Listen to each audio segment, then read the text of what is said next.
This podcast, brought to you by Anchor, is currently non-profit making and is based on the second edition coursebook on international history from 1870 to 1945 for Cambridge International AS Level History. Hello, and welcome to another episode of my podcast. In this episode, I'll be going over the various factors which led to war in 1939, which is World War II. These factors include the Treaty of Versailles, the Great Depression, Hitler becoming Chancellor of Germany, the failure of the League of Nations, the reoccupation of the Rhineland, Germany's Anschluss with Austria, the Munich Agreement over Czechoslovakia, and the Nazi-Soviet Pact. When the Treaty of Versailles was written in 1919, the defeated nations of World War I, Germany, Austria-Hungary, and the Ottoman Empire were not invited to the Paris Peace Conference. As a result, they were not able to negotiate or argue their case for better terms. Many people believe the Treaty of Versailles was unfair. There are a number of reasons for this. Firstly, many people in Germany lacked the self-determination and freedoms promised by President Wilson, as they were ruled over by Poland and Czechoslovakia. Secondly, all of the European powers had played a part in causing the war. They believed that the blame should be shared, and Germany should not have been forced to sign the War Guilt Clause. Thirdly, they argued that it was the rulers of Germany who had caused the war, but the treaty mainly punished the ordinary citizens. Also, as their army was significantly reduced, Germany was left vulnerable to attack. Furthermore, the reparations and lack of industrial area led to huge economic problems in the 1920s. Finally, as they were forced to sign the treaty, the new Weimar government was made to look weak. All of these factors and impacts of the Treaty of Versailles geared up Germany for war and had a knock-on effect, resulting in eventual war. The terms and implications of the Paris peace settlements were constantly in Hitler's mind as he ascended the democracy of Germany and claimed his place as Führer of Germany. In the 1930s, many countries now believed the Treaty of Versailles was unfair and were less willing to sanction Germany for breaking its terms. Meanwhile, Britain allowed the German Navy to expand under the Anglo-German Naval Agreement. War between France and Germany was inevitable. During the Paris Peace Conference, French Prime Minister Georges Clemenceau had pushed for terms that would severely punish Germany. Now, Germany wanted revenge. The second factor I'm going to speak about is the Great Depression. It not only affected the US, but it affected countries all over the world, especially Germany. It caused the American loans to Germany, which their economy heavily relied on, to be recalled suddenly, causing the fragile German economy to collapse and people lost all their savings. By 1933, 40% of the working population were now unemployed. This caused extremist parties to rise in popularity as their ideas sounded ideal to helping the German economy recover. The Nazis, in particular, benefited from the Depression. Their popularity increased due to their proposals to solve the Great Depression. In the July 1932 elections, the Nazis won 230 seats. Hitler demanded to be made Chancellor as the Nazi Party was the largest political party, with 32% of the votes. Many countries became nationalist and began to expand their military and empire. They began invading other countries to secure natural resources, which they believed would help them to recover from the Depression. This pushed Germany into following the same courses of action. The Great Depression was a factor which contributed to the failure of the World Disarmament Conference. This is because social and economic effects of the Great Depression were being felt across the world. Many countries were facing the threat of revolutions and wished to maintain the level of armaments to minimize the risk and fight off any revolutions. The Great Depression was a factor which contributed to appeasement during the Rhineland remilitarization. British Prime Minister Stanley Baldwin argued that Britain itself was suffering from the Great Depression and lacked resources to enforce the treaty.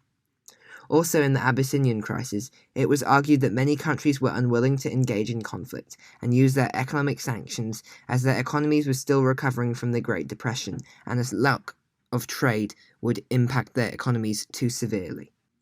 All in all, the Great Depression caused the League to fail, as countries were unwilling to impose economic sanctions, fearing it may damage their economies.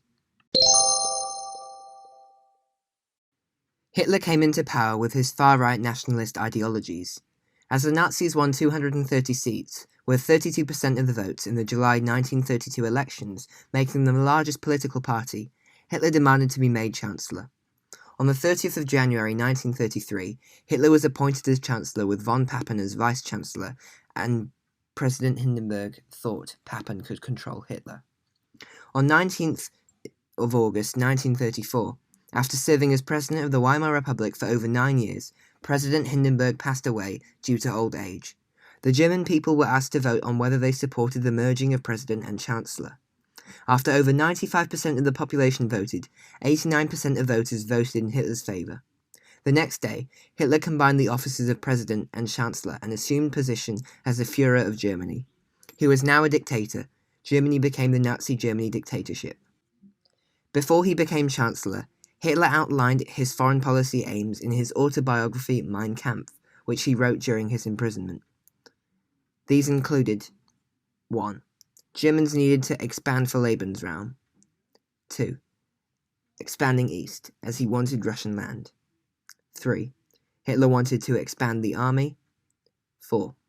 Hitler wanted to reoccupy the Rhineland and other areas which had been taken during the Treaty of Versailles. 5. Germany wished to expand to Czechoslovakia and Austria. And 6. Basically, he wanted to destroy the Treaty of Versailles. To completely fulfill all of his policy aims, Hitler would need war. The fourth factor I'm going to look into is the failure of the League of Nations. Although the League was successful in solving a number of disputes between countries in the 1920s and had successfully achieved some of their humanitarian work aims, their role was largely a failure in the 1930s. Since it was formed at the Paris Peace Conference, one of the League's most important aims was disarmament. By joining the League of Nations, members committed to the aim of reducing their armaments. However, by 1930, Germany was the only country who had kept to their commitment, although this is because it was a term of the Treaty of Versailles.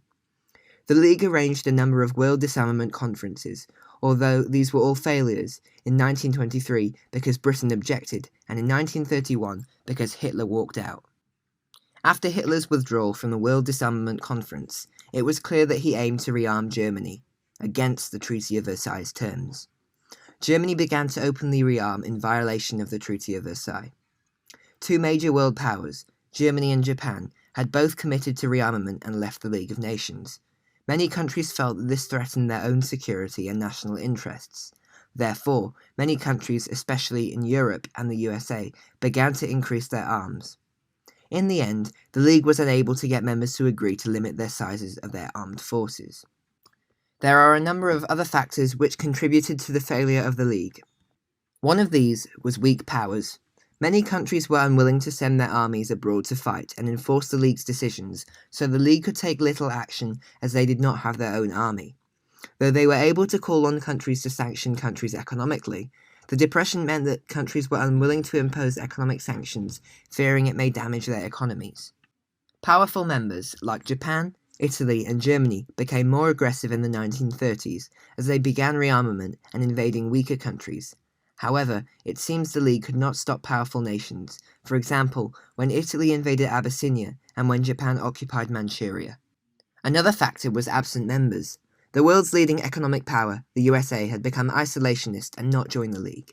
Non-members were able to continue trading, despite sanctions or bans on aggressive countries. A third factor was slow decision-making. One example is that it took 1 year for the report on the Manchurian crisis to be written. Another example is while the League discussed the Abyssinian crisis over a period of 10 months, Mussolini planned and executed a full-scale invasion.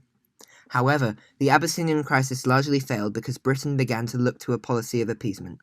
A book about the League of Nations published in 1996 stated, "The British government was desperate to avoid a crisis, either by offering Mussolini territorial compensation elsewhere, or by helping to negotiate an arrangement which would give Italy effective control of Abyssinia."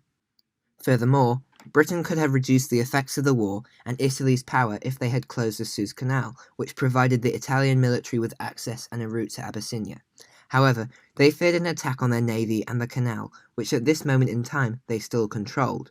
This is an example of members acting in their own interests, which contributed to the League's failure. The League was also involved in arranging and publishing the Kellogg-Briand Pact, which had the main aim of outlawing war.